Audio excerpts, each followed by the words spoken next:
if you're ambitious to retire early, but all of this retirement planning and different strategies seems way too complicated, then this is the right video for you because you know what? All of this does not need to be complicated. I was a financial advisor for over 20 years. I helped guide hundreds of people into retirement, and it doesn't have to be complicated. So being lazy is not necessarily a bad thing. There's 10 things I wanna share with you, and the number 1 is it's okay to be lazy, just it's important to avoid making dumb mistakes. What are dumb mistakes? Dumb mistakes are, taking a year's worth of savings, 2, 3, 4 years, and I've seen this, and making foolish investments with it. Making an investment, one of your friends somewhere says, "Hey, I'm starting this company, you should invest." Well, depending on your net worth, maybe. Once you have your retirement nest egg, then maybe. And it does work out well for some people, but for the vast majority of people, right, 80% of new businesses fail. So avoid making mistakes that are big bets that likely aren't going to pay off, and also avoid making investments that are really being sold to you as opposed to something that you're out looking for.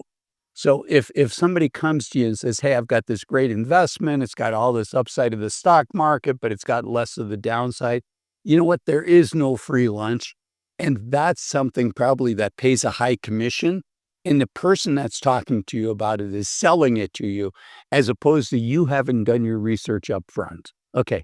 The next one, like I said, it doesn't have to be complicated. Here's the 3 rules that I used to tell my clients. I call them Azul's 3 rules. And that is number 1, no matter how much you make, spend less than what you make. And part 2 to that is you can't just put it in the bank. You have to invest it for growth. So that's number 1. Number 2 is 1 house, and number 3 is 1 spouse.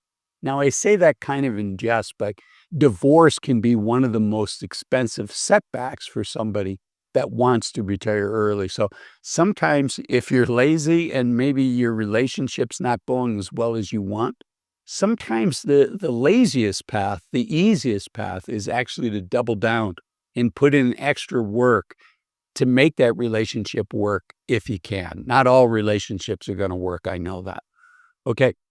Number 4 is if you're going to be lazy, it's important the decisions you make move the needle. And one of the most important decisions that we all make is how our money is invested from an asset allocation standpoint. And for most of us, what that means is what percent of our portfolio is in stocks and what percent is in bonds. And um, the important thing is to put yourself in a situation where the volatility of the market is not going to make you a forced seller in a down market. Remember what I said about avoiding mistakes. This is a really common mistake. And that is when times are good, people over allocate to stocks. And then, it's just a feature of the market that the market goes up and down. And then when the market has a correction is down 20, 30, 40%, um, then it produces angst and people and worry and they can't sleep because maybe they got over allocated in the stocks. I should say none of this is financial advice. I don't know your situation. These are just things for you to think about. But when it comes to being a forced seller in a down market, that can really set you back years. I've seen it set people back decades, unfortunately. Number 5, if you're lazy but want to retire early, again, it's about making good decisions and it's about avoiding making silly mistakes, stupid mistakes. And one of the best ways to do both of those is to hire a professional. Now, mea culpa, this is what I did for a living for 20 years before I retired myself. But I think the gold standard is to work with a fiduciary financial advisor, somebody that's putting your best interest in front of their own 100% of the time, not some of the time, but all of the time. I know many of my viewers would prefer to do it themselves as opposed to handing it over to somebody else. Again, avoid making mistakes and make good decisions. And this is a classic example. Rather than use Google Sheets, rather than use Excel, where it's going to take a lot of time, there is really good software available for us to help us build a robust plan, to help us avoid forgetting things that are important. For instance, taxes are going to be a very large component of most people's retirement expenses, and many of us don't plan appropriately for that. Healthcare expenses, unfortunately, are going to be a big piece of that. So use software designed to help you make good decisions and avoid stupid mistakes.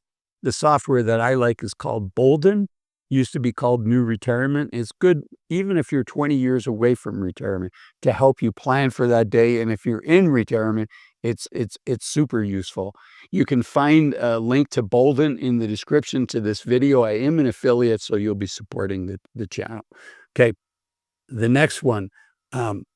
Is just thinking through again. I'm going to share a story. Thinking through what are the things that are going to move the needle, and I'm reminded of a story by Abraham Lincoln, where somebody asked him, if you had an hour to chop down a tree, what would you do?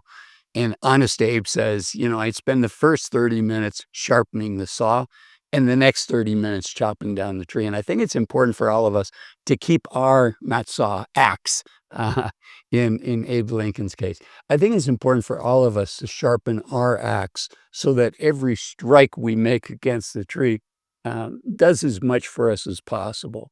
And so think about, how do you climb that learning curve in a way that's interesting to you, in a way that's fun for you? I find reading different things on the topic, if you're interested in it, having coaches, whether that's a YouTube coach, a one-on-one coach, or just reading a book from somebody that you respect, or like I said earlier, hire a professional to do it for you and save all that time. I would say well over half of my clients, probably closer to three-fourths of my clients, very easily could have put together their own financial plan, but they wanted to focus on the things that they enjoyed doing and focusing on the things that move the needle in their life. And using a financial advisor, it's relatively easy to find a good financial advisor. It's relatively easy to outsource that. So either educate yourself or so that you can make good decisions, or hire a pro and or use software like Bolden. Okay, the next one is just a warning, again, on avoiding making mistakes. And that is the most expensive advice that you'll ever receive is when somebody says, oh, there's no charge for this advice. The company I work for pays for this.